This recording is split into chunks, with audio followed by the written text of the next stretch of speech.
Selamat pagi.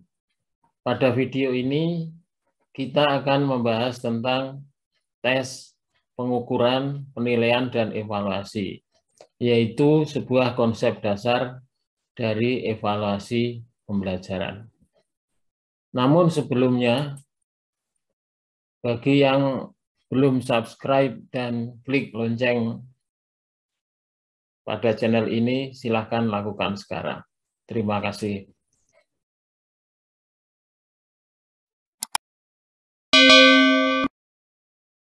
Sebagai sebuah konsep dasar evaluasi pembelajaran, tes pengukuran, penilaian, dan evaluasi merupakan sebuah konsep yang digunakan secara berurutan. Marilah kita bahas satu persatu tentang tes pengukuran, penilaian, dan evaluasi pembelajaran tersebut.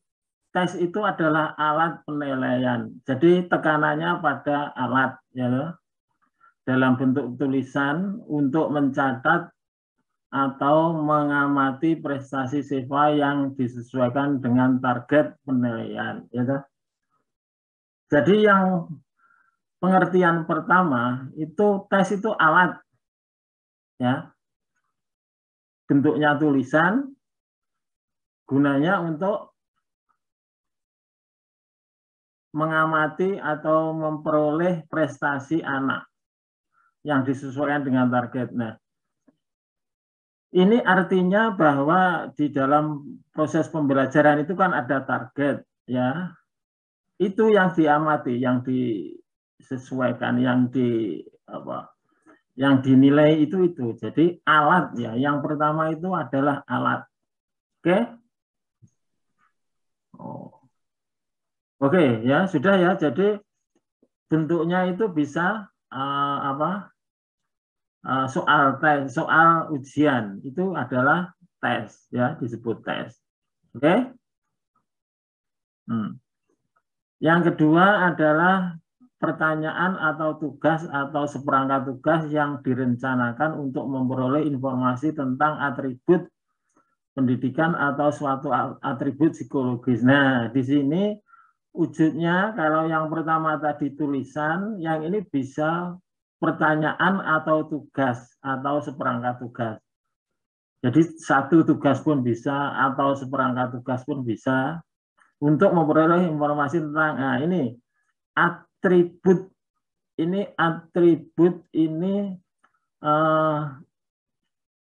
atribut psikologis, artinya akibat atribut tentang kondisi jiwa anak, ya, kondisi jiwa testi atau peserta tes, ya. Kondisinya disesuaikan dengan apa? Ya, disesuaikan dengan tujuan pembelajaran, ya. Jadi yang pertama ini bentuknya tulisan, yang kedua ini bisa pertanyaan atau seperangkat tugas, ya. Biasanya lebih menekankan pada tugas-tugas melakukan sesuatu, ya. Kalau dulu kamu nari atau drama atau musik itu kan kamu main terus kemudian direkam kemudian di store, ya. Jadi bentuknya adalah tugas itu, ya. Yang selanjutnya adalah serentetan pertanyaan yang digunakan untuk mengukur keterampilan, pengetahuan, inteligensi, kemampuan atau bakat yang dimiliki oleh individu atau kelompok. Misalnya pertanyaannya apa? Siapa yang bisa? Tegar untuk mengetahui keterampilan. Pak. Mungkin saya akan mencoba menjawab. Kalau untuk serentetan pertanyaan ini, mungkin kalau untuk individu kita diberikan sebuah kasus, sebuah tugas, sebuah pertanyaan. Nah, di situ nanti individu itu akan ditanyakan pendapat dia mengenai sebuah kasus atau tugas tersebut. Jadi dengan di situ kita akan tahu bahwa sejauh mana kompetensi atau potensi yang dimiliki oleh individu tersebut. Dan di sini juga ada kelompok. Mungkin dalam kelompok ini akan diberikan sebuah studi kasus juga, lalu dalam studi kasus tersebut, kelompok tersebut harus mendiskusikan kira-kira apa menurut mereka dan pendapat mereka tentang sebuah tugas yang ada dalam studi kasus tersebut sehingga nanti akan dipresentasikan di depan guru siswa. Contoh yang individu atau kelompok, Pak? Ya, salah satu aja lah pilih. Nah, misalnya kalau untuk yang kelompok saja, misalnya dalam sebuah kelas dibagi kelompok. Nah, terus setelah selesai dibagi kelompok, nanti guru tersebut akan mengangkat sebuah tema atau topik mengenai kasus yang sedang marak terjadi saat ini. Nah, nanti kelompok tersebut disuruh untuk mendiskusikan kira-kira apa masalahnya tersebut dan bagaimana jalan keluarnya. Setelah mereka mengalami proses diskusi tersebut, mengalami pendapat masing-masing, nanti ditemukanlah jalan tengah, lalu mereka akan mempresentasikannya ke depan siswa lain dan ke depannya guru tersebut. Sudah? Sudah, Pak. Kok hampir sama ya? Contoh kok. Kalau contoh itu kan langsung apa? Contoh yang seni drama tari musik, ya toh? Oh, kalau contoh drama tari dan musik, mungkin lebih ke arah seni pertunjukannya ya, Pak. Mungkin kita akan diberikan, coba kamu mengangkat, misalnya di dalam kelompok, dibentuk sebuah kelompok, lalu dia diberikan tugas untuk mengangkat sebuah kesenian di daerah terpencil atau di daerah mana. Nah, nanti mereka akan mencari informasi mengenai kesenian tersebut, lalu mereka setelah mendapatkan informasi dan data-datanya, lalu mereka akan mengangkat kesenian yang ada di daerah tersebut. Yang ketiga adalah serangkaian tugas yang diberikan kepada individu sama ya tadi. Intinya adalah pemberian tugas ya, serangkaian tugas yang diberikan itu ya. Yang selanjutnya adalah ini adalah cara untuk mengadakan penilaian dalam bentuk satu tugas yang harus dikerjakan. Ini mirip ya. Hanya ini cara gitu aja ya. Untuk sama ini. Ya, sama enggak? Ya, oke ya. Itu tes itu adalah alat ya toh? Alat bentuknya tulisan pertanyaan atau tugas. Yaitu yang selanjutnya adalah tugas atau sesuatu yang harus dilaksanakan, yaitu melaksanakan sesuatu, menyelesaikan tugas ya.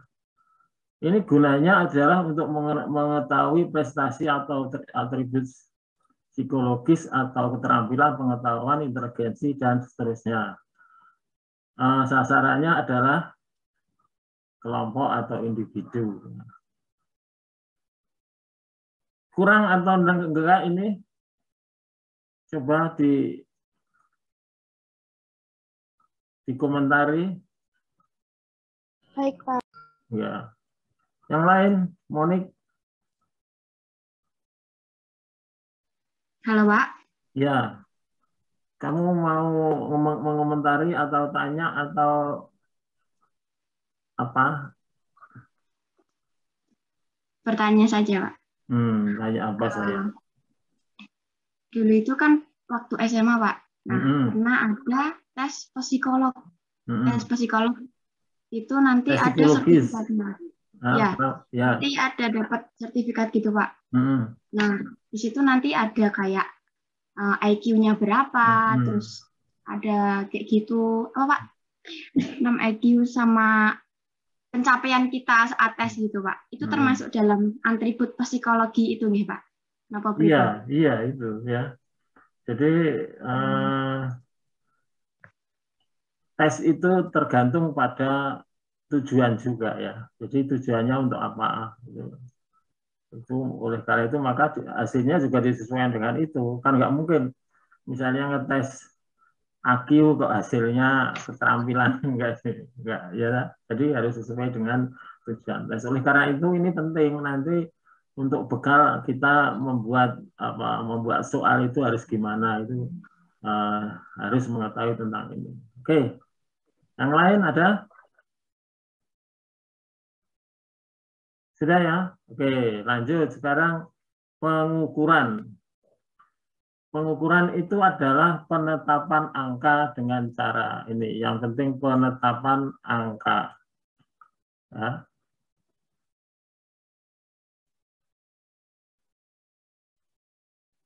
untuk menyatakan keadaan individu. Ya.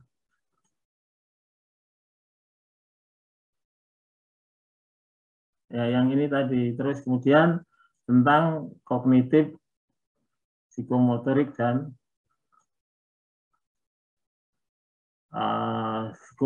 dan emosi ya. Nah, apa hubungannya ini kok penetapan ini? Yang ditetapkan yang mana ini? Dari mana ini? Iya, Bapak. Mungkin kalau penetapan angka itu ya melalui si tes itu tadi. Iya, ya. Jadi yang ditetapkan itu adalah tesnya tadi. Ini bisa juga disebut nanti memberikan skor gitu loh ya. Istilah lain bisa memberikan skor ya. Jadi ini yang ditetapkan ini adalah tesnya tadi, dari hasil tes tadi.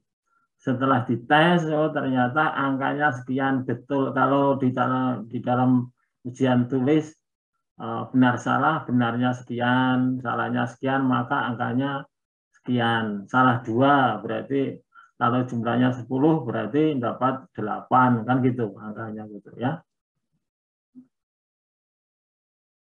Itu kalau yang masalah kognitif. Kemudian yang lain afektif, misalnya selalu memberi hormat kepada guru, itu skornya adalah 4 ya toh, dari 4 tingkatan yang direncanakan kan gitu ya.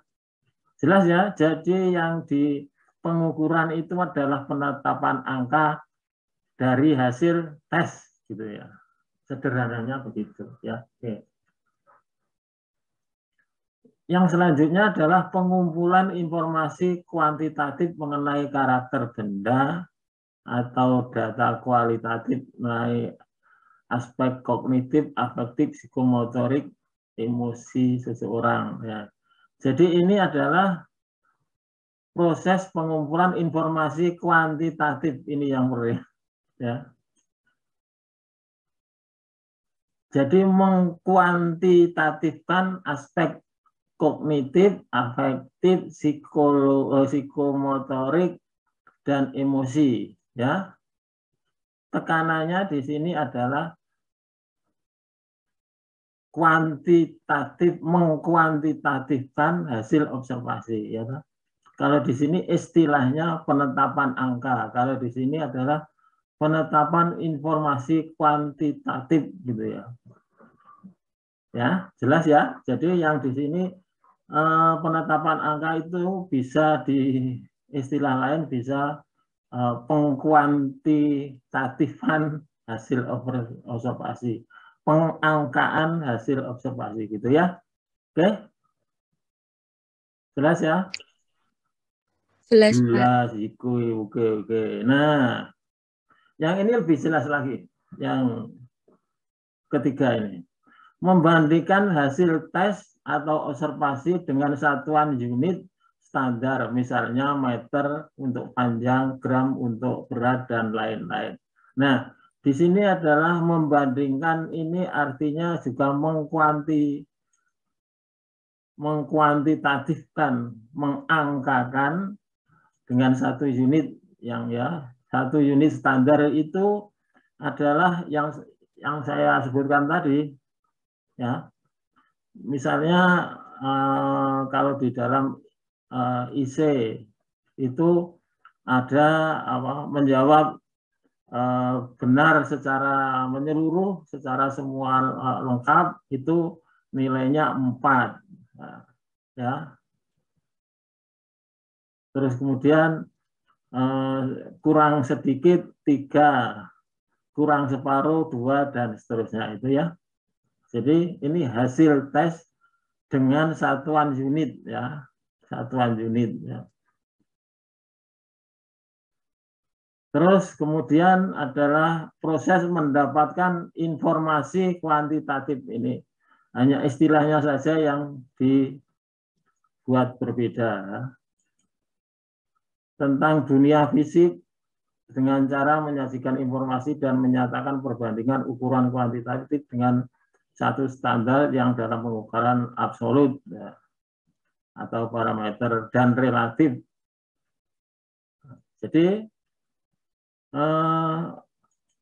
kalau yang ini misalnya yang absolut itu tadi angka 1 sampai 100 atau berapa itu. Tapi yang relatif ini yang baik, sedang, buruk, buruk sekali misalnya ya. Nah itu misalnya baik dikasih skor 4, sedang 2, 3, buruk 2, buruk sekali 1 kan gitu ya. Jadi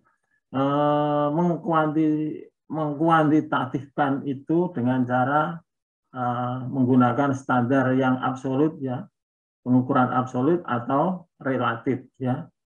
Ini nanti akan kita bahas mungkin dalam bagian akhir yang menentukan yang relatif dan absolut itu bagaimana. Oke, jelas ya? Nah, dari definisi-definisi tersebut, maka penetapan angka itu disebut pengukuran. Maaf, pengukuran itu disebut penetapan angka. Pengumpulan data, proses pengumpulan informasi kuantitatif ini yang kurang kuantitatif. Aktif ini ya. Membandingkan hasil tes dengan atau observasi dengan satuan unit standar. Proses mendapatkan informasi kuantitatif. Oke. Johnny? Ya, Pak. Ya. Pengukuran itu apa kalau menurut kamu secara menggunakan kata-katamu sendiri? Kalau menurut saya, kalau pengukuran itu penetapan yang dilakukan oleh seorang pendidik atau seseorang dalam menentukan angka yang akan didapatkan oleh seorang siswa atau seseorang anak didik dalam menentukan apakah apakah angka itu cocok atau pas dengan tes yang udah dilakukan sebelumnya, kayak gitu, Pak. Ya, oke. Ya, jadi kata kunci yang pertama adalah penetapan angka, yang kedua adalah tes itu ya. Tadi kalau kamu belum menambah dari hasil tes itu akan saya kritik, akan saya tambahkan dengan itu ya. Jadi yang penting adalah menetapkan hasil tes ya menjadi angka itu ya. Oke ya. Dah? Ya. Pak. Ya. Mau nanya apa Pak? Kok Pak tadi? Dah? Sudah ya? Iya, Pak. Sekarang penilaian. Nah, penilaian itu adalah penentuan posisi nilai untuk tujuan tertentu. Ya, jadi proses pengambilan keputusan menggunakan informasi yang diperoleh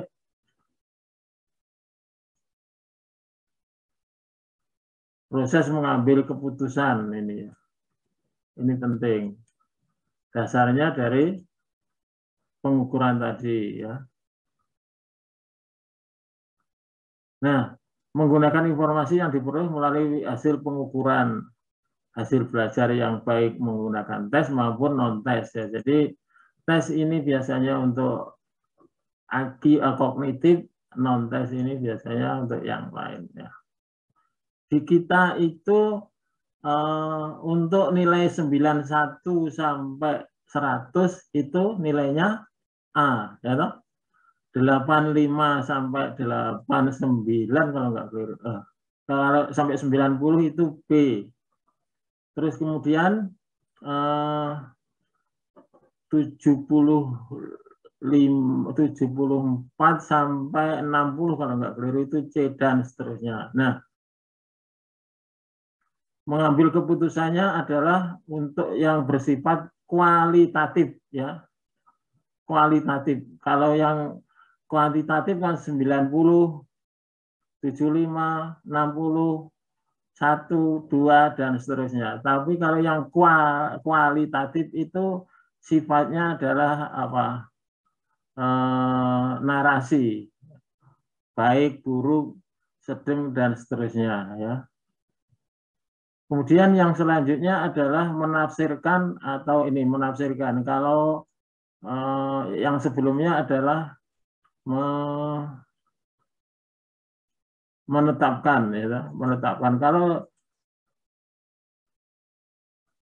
Jemari Mardapi itu seorang dosen dari Universitas Negeri Yogyakarta, guru besar, ya, dari hasil pengukuran tadi. Nah, menafsirkan ini disesuaikan dengan kriteria yang tadi. Jika misalnya dia mendapatkan pengukuran jadi atau skornya 60, maka dia mendapatkan nilai C. Ya. Terus kemudian yang selanjutnya adalah merefleksikan ini. Rustaman ini merefleksikan kekuatan. Istilahnya macam-macam ya. Kekuatan dan kelemahan. Ya. Kekuatan dan kelemahan. Artinya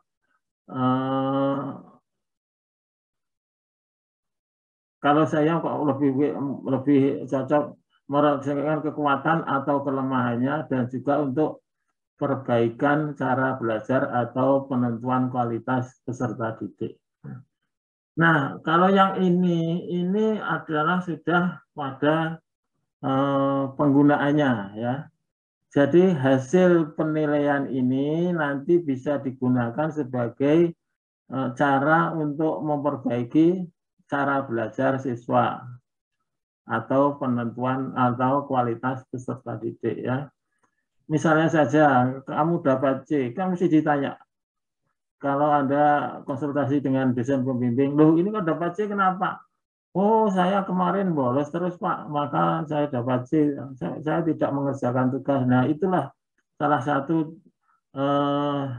fungsi dari atau manfaat dari hasil penilaian tadi, ya. Jadi intinya penilaian itu adalah penetapan posisi. Posisi itu yang A, B, C, D, E itu adalah posisi. Terus kemudian mengambil keputusan, ya, ini termasuk A, B, atau C. Menafsirkan hasil pengukuran, refleksi kekuatan, kelemahan untuk perbaikannya. Itu ya. Sekarang evaluasi suatu tindakan atau proses menentukan tingkat keberhasilan. Nah ini, yang penting ini. Tingkat keberhasilan. Menentukan tingkat keberhasilan, ya, tingkat keberhasilan proyek atau apa, ya, mengacu pada kalau yang lain sesuai dengan yang itu tadi, ya, yang dilakukan secara terencana, sistematis dan terarah serta mengacu pada tujuan yang jelas. Ini kan sesuai dengan apa materi yang tadi, ya. Jadi kalau yang pertama tadi adalah yang sebelumnya pengukuran penilaian itu adalah menentukan kualitas masing-masing anak, ya, masing-masing siswa. Tapi kalau evaluasi ini sudah menentukan tingkat keberhasilan, ya. Tingkat keberhasilan anak itu berhasil mencapai KKM atau tidak, atau ya dalam individu, ya, itu evaluasi dalam individu. Tapi kalau individu dalam kelompok itu bisa menentukan kualitas keberhasilan pembelajaran itu.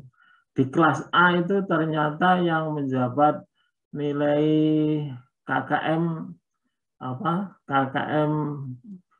itu adalah 100%. Oh, berarti ini hasilnya keberhasilannya adalah bagus sekali, ya.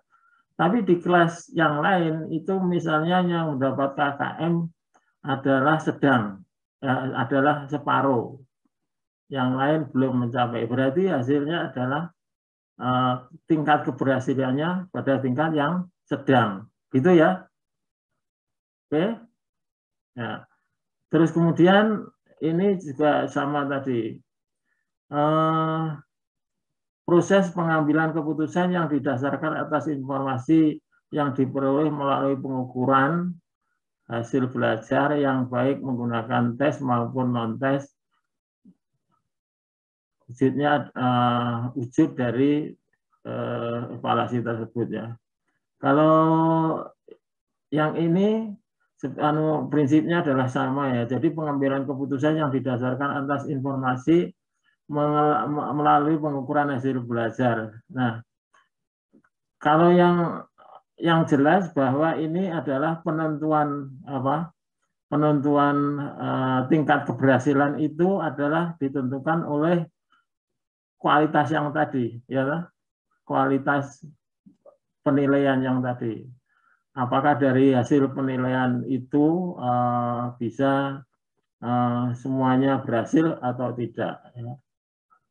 Terus kemudian yang ketiga, proses sistematis untuk menentukan atau membuat keputusan sejauh mana tujuan ini. Ini yang lebih jelas ini. Ya. Menentukan sejauh mana tujuan-tujuan pengajaran yang telah dicapai oleh siswa, ya, jelas ini ya. Kemudian serangkaian kegiatan untuk mengukur keberhasilan program atau program pendidikan ya. Oke. Yang terakhir adalah proses sistematis tentang pengumpulan data-data, informasi, analisis dan penafsiran informasi untuk menentukan sejauh mana tujuan pembelajaran. Ya, oke. Intinya bahwa di dalam evaluasi pembelajaran ini yang dipentingkan adalah menentukan tingkat keberhasilan, ya, tingkat keberhasilan, ya, tingkat keberhasilan sebuah rencana pembelajaran ataukah rencana program pendidikan atau yang lain-lain ya. Jadi evaluasi itu adalah untuk menentukan tingkat keberhasilan program atau rencana ya. Membuat keputusan capaian tujuan pengajaran. Ini bisa beri pengajaran. Mengukur keberhasilan program pendidikan, menafsirkan informasi untuk menentukan sejauh mana pembelajaran dicapai ya. Jadi kata kuncinya adalah apa? Mengukur tingkat keberhasilan atau capaian pembelajaran atau capaian program dan sejenisnya. Oke ya. Haras. Apa yang Anda coba berikan penjelasan tentang evaluasi dengan menggunakan kata-katamu sendiri. Jadi evaluasi itu dilakukan setelah udah melalui rangkaian tes, lalu ada pengukurannya, terus ada penilaiannya. Jadi nanti di evaluasi kita bisa menentukan tingkat keberhasilan siswa atau pembelajaran itu dari yang tes di awal itu, Pak. Kalau menurut saya evaluasi itu suatu proses di mana bisa mendapatkan sebuah informasi yang tentunya dari hasil tes tersebut untuk melalui suatu itu Pak, keberhasilan untuk mendapatkan suatu keberhasilan dengan melalui proses-proses dari tes tersebut, dari pengukuran, dari penilaian itu bisa menjadikan suatu evaluasi gitu Pak. Oke ya. Iya Pak. Evaluasi itu apa? Evaluasi merupakan suatu langkah untuk mengetahui tingkat keberhasilan dari proses pembelajaran. Dan itu melalui tes tes tertulis, kemudian dilakukan penilaian, kemudian pengukuran, dan dari hasil tes itu akan ditentukan apakah seorang peserta didik telah mencapai keberhasilannya atau tidak, gitu Pak. Oke, ya. Oke, ya. Oke. Selanjutnya ini. Nah, ini adalah tes itu sama dengan alat, ya. Alat itu ini adalah alat-alat yang digunakan untuk mengukur objek yang kasat mata. Ya toh? Ini untuk mengukur panjang, lebar, dan seterusnya. Ini juga untuk mengukur itu. Ini untuk mengukur berat. Ya toh? Ini untuk mengukur berat. Yang ini untuk panjang atau lebar, yang ini untuk berat. Ya toh? Kalau ini untuk mengukur hal-hal yang kasat mata atau enggak ini? Tidak, Pak. Tidak ya. Yang ini untuk mengukur apa ini? Tekanan angin, Pak. Tekanan angin. Yang ini? Suhu, Pak. Suhu. Yang ini? Suhu. Tensi. Tensi. Yang ini? Tensi, Pak. Ya, ini? Pompa, Pak. Pompa. Angin sama dengan ini toh, ya? Iya. Oke. Nah, yang ini? Ini apa ini? Ujian. Ujian di sekolah, Pak. Tes yang berupa perbuatan. Ya. Yang ini?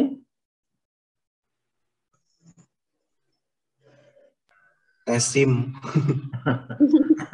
Tes kecepatan motor, Pak. Ya. Jadi gambar itu bisa ditafsirkan macam-macam toh. Ya, tinggal tergantung pada alasannya. Ini bisa apa? Touring juga bisa, ngetes kendaraan juga bisa kan gitu ya. Kita tafsirkan misalnya ini ngetes kendaraan tentang bisa kualitas mesinnya, bisa kualitas kecepatannya. Ya.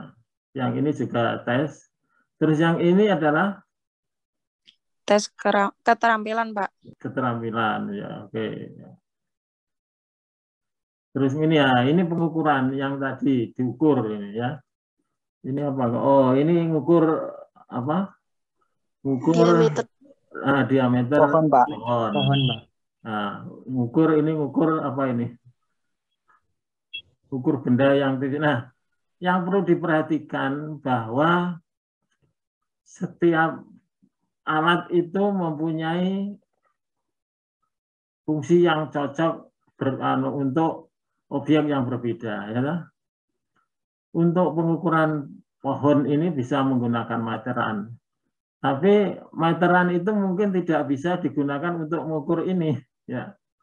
Benda yang tipis, benda yang kecil itu mungkin nggak bisa nampak. Tapi kalau di sini kan jadi nampak. Ya. Nah, meteran yang ini mungkin digunakan untuk mengukur jalan juga nggak bisa, tapi menggunakan ini adalah bisa. Nah, meteran ini juga bisa digunakan untuk mengukur tinggi. Nah, artinya bahwa menggunakan alat pengukuran itu harus sesuai dengan tujuannya. Ya. Jangan sampai mengukur kalung emas itu menggunakan timbangan yang besar itu jadi nggak kelihatan di sana berapa gramnya itu yang perlu disadari ya. Nah ini juga mengukuran. Nah ini apa ini? Ini menurut Anda apa? Silakan. Siapa yang mau mengomentari? Mungkin rasanya, Pak. Nah ya ini masuk pengukuran, tes atau apa? Tapi ini bisa bermacam-macam tergantung pada alasan Anda, penafsiran Anda. Apa? Mungkin ke tes, Pak. Tes ya, karena apa? Coba rasa gitu, rasanya gimana? Coba ya, bisa. Yang lain bisa pengukuran atau enggak? pengukuran juga bisa, karena ini mungkin dengan merasakan itu kan, oh ini kira-kira sekian kan, itu bisa itu ya. Kan penentuannya itu bisa langsung yang bersangkutan itu ya toh. Karena untuk menentukan standarnya kan masing-masing orang berbeda ya toh. Yang senang manis juga juga mungkin kualitas ukuran standarnya berbeda dengan yang tidak senang manis. Misalnya ini manisnya kurang, manisnya sudah. Nah, ini nantilah yang akan kita bicarakan di dalam bagaimana menentukan kesamaan ini. Jadi kalau menggunakan alat ini nanti dia juga harus mempunyai persepsi yang sama dengan konsep yang diberikan, ya toh. Jangan sampai pengukuran ini individual subjektivitas ini digunakan untuk yang lain, sehingga itu nanti hasilnya tidak valid atau tidak reliable yang sudah kita bicarakan kemarin ya. Nah, ini adalah penilaian yang tadi ya. Ini jumlah nilai sekian, kemudian mendapatkan nilai apa dan seterusnya itu tadi ya. Nah, ini adalah evaluasi ya. Ini masih pengukuran ya, penilaian. Ini hasil pengukurannya adalah hasil penilaiannya dia mendapat B dan seterusnya. Kemudian yang ini adalah evaluasinya. Oh, ini alhamdulillah sudah lulus 100%. Atau menjadi juara 1 dalam kontes CEO ya. Itu ya. Ada pertanyaan sampai di sini mulai dari tes, pengukuran, penilaian dan evaluasi? Silakan yang bingung, yang masih bingung. Bapak, saya mau bertanya. Ya, silakan Sarah. Kan berarti kalau pengukuran itu lebih ke penetapan angka, kalau penilaian itu berarti menentukan standar dia itu A atau B atau C, begitu ya Pak? Ya betul. Ya betul. Apa penilaian itu bisa berupa angka juga atau gimana Pak? Nah gini, kalau secara umum Anda itu misalnya kamu dapat nilai berapa? Itu artinya berarti pemberian skor, pengukuran, gitu. Nah, itu ya.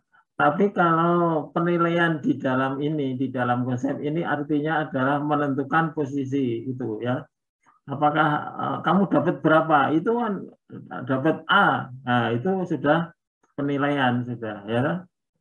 Nah, oleh karena itu maka itu yang penting bahwa secara kehidupan di masyarakat penggunaan istilah-istilah ini pun campur aduk ya, tapi di dalam secara teoritis itu dibedakan ya supaya jelas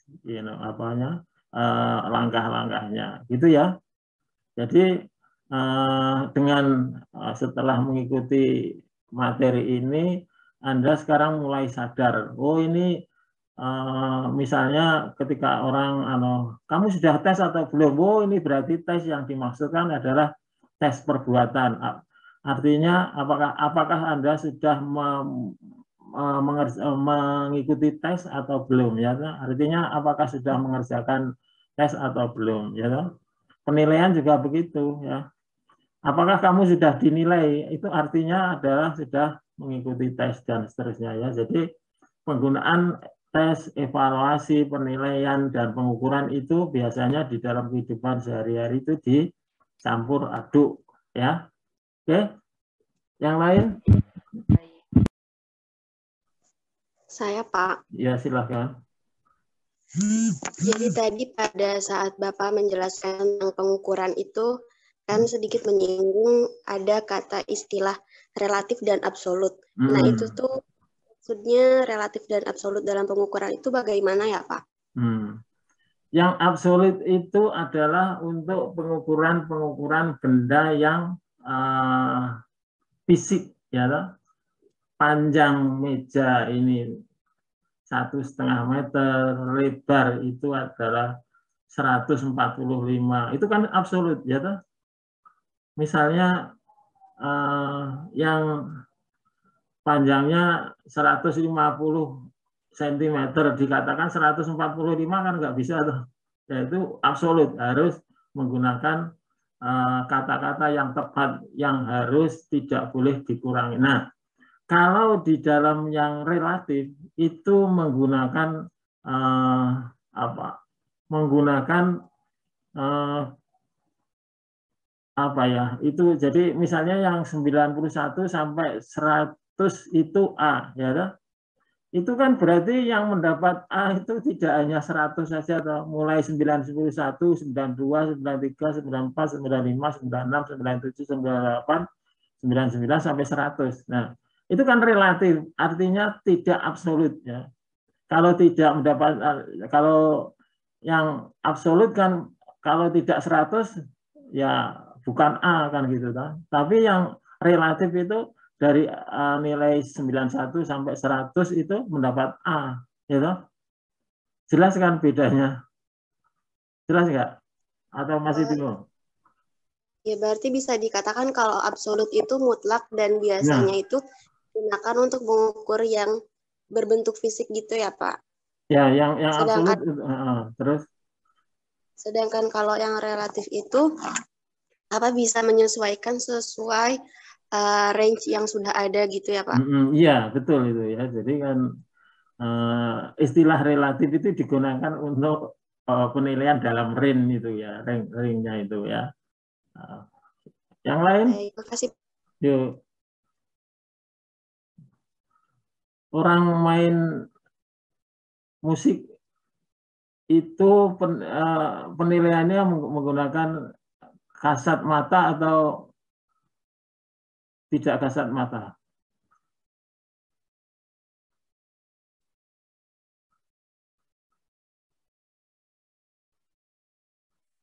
Monika sudah ya tadi?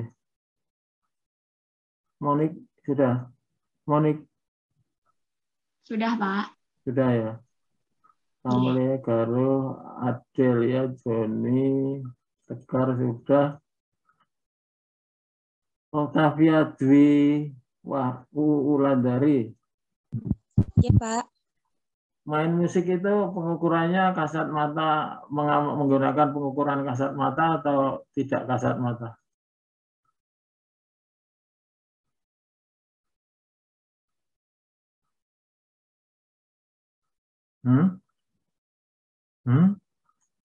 Kasat mata, Pak.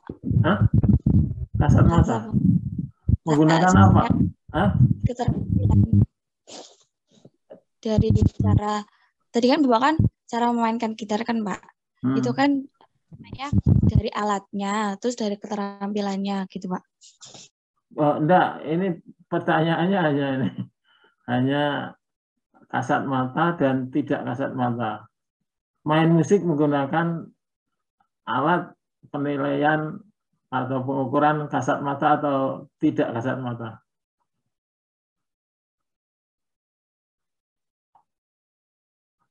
Apa? Ya. Kasat mata, Pak. Menggunakan apa alatnya?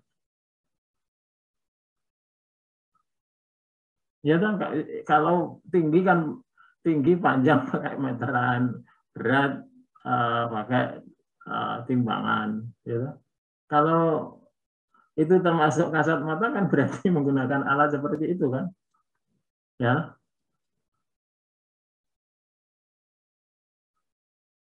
Mohon maaf Pak, maksudnya gimana Pak? Main musik, gitu. Itu kamu menyatakan menggunakan penilaian kasat mata, gitu. Alat ukur kasat mata. Alat ukur kasat mata itu diantaranya adalah garisan untuk mengukur panjang. Terus kemudian berat, timbangan untuk mengukur berat. Nah, terus kemudian kalau main musik ukurnya pakai apa?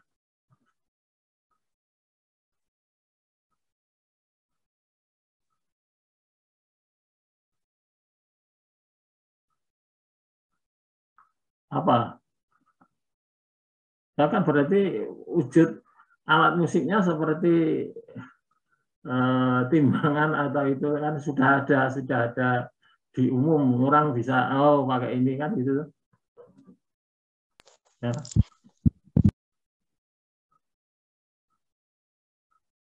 Siapa yang bisa menjawab? Saya, Pak. Ya, siapa ini? Syarif, Pak. Syarif, oke, silakan. Kalau menurut saya tidak kasat mata. Karena jadi pengukurannya dengan nada musiknya, Pak. Jadi kita bisa mengetahui itu rasanya enak didengar atau tidak enak didengar, seperti gitu, Pak. Mengukur nada musiknya, gimana caranya? Kita mendengarnya, Pak. Mendengar musik itu bunyinya bagus atau tidak.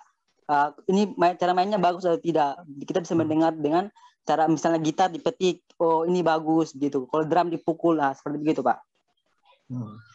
Hampir. Yang lain coba. Yang lain. Yuwanda, Firmansyah. Yuwanda. Ada enggak ya Yuwanda itu? Ya, Pak. Main musik itu pengukurannya menggunakan alat fisik, pengukuran fisik atau pengukuran non fisik.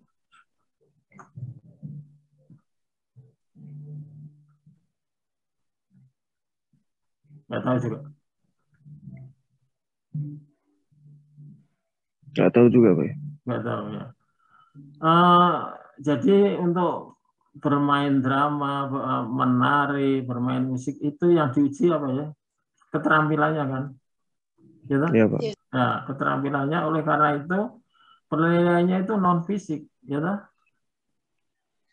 Non fisik, keterampilannya diukur dari apa? Nah, itu juga tergantung pada apa? Fungsinya, gitu. Misalnya saja untuk anak SMP, ya, untuk anak SMP itu untuk menari, bermain drama atau bermain musik itu yang bisa ditentukan oleh misalnya hafalan, ya, itu hafalan kan penting, ya.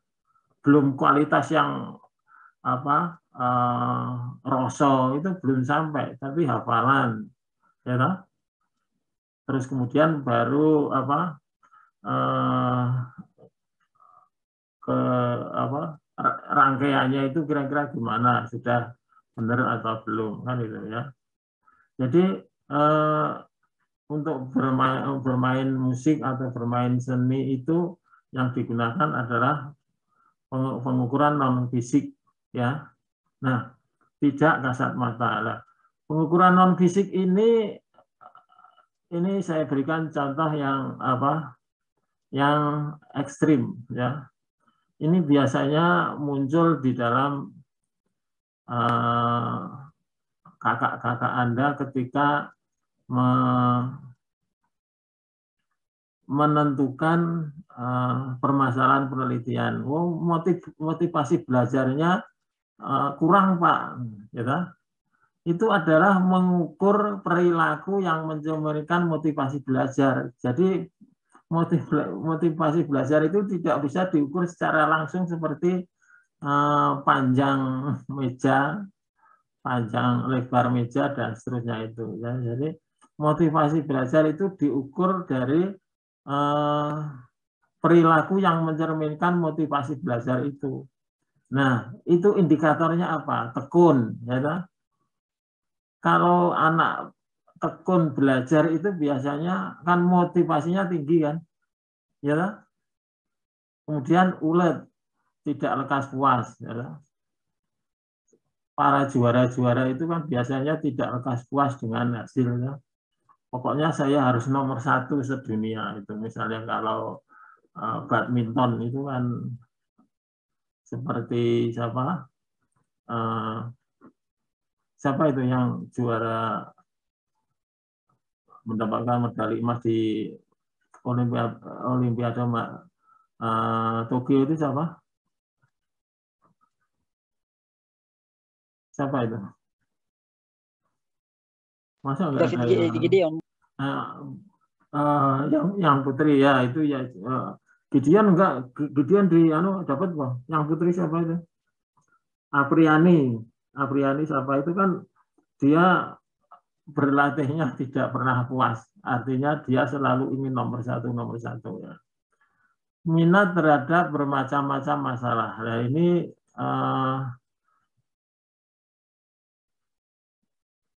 penjelasannya adalah biasanya anak-anak yang motivasi belajar yang tinggi itu tidak puas hanya menguasai satu bidang, ya, sehingga dia ingin belajar yang lain. Seperti siapa itu saya lupa, Novak Djokovic itu katanya bisa juga yang lain, ya, bisa juga main olahraga yang lain. Terus kemudian lebih senang bekerja mandiri, ya, ini. Jadi untuk menentukan motivasi belajar itu ditentukan oleh ini indikator-indikator ini. Kalau ininya bagus maka motivasi belajarnya bagus. Jadi tidak bisa mengukur secara langsung, ya, motivasi belajar itu harus melalui tekun. Tekun kan bisa diamati, ya. Tekun itu tandanya misalnya selalu datang tepat waktu, terus kemudian tidak lekas puas, ini selalu mencari informasi yang lain. Minat terhadap bermacam-macam masalah ini misalnya dia mayornya badminton, tapi juga dia bermain tenis misalnya, itu bekerja mandiri, ya, ini biasanya ditentukan oleh latihan-latihan yang mandiri itu. Nah, caranya gimana? Caranya dengan cara mengetahui ini, cara mengetahui tekun atau ini dengan cara observasi. Apakah dia tekun, ulet, minat terhadap bermacam-macam masalah atau lebih senang bekerja mandiri. Terus coba juga dilakukan dengan wawancara, dengan menanyai tentang ini, misalnya tekun, kamu seminggu belajar berapa kali, ya? Terus kemudian tidak lekas puas. Ini ulet ini biasanya kalau kamu mencari informasi gimana? Oh, saya begini ya, begini itu artinya saya tidak puas hanya satu sumber informasi, saya cari yang lain. Kemudian juga menggunakan psikotes juga bisa, yang menunjukkan ini tentang indikator-indikator ini. Oke. Saya pikir cukup sekian. Ada pertanyaan? Oke, terima kasih. Assalamualaikum warahmatullahi wabarakatuh.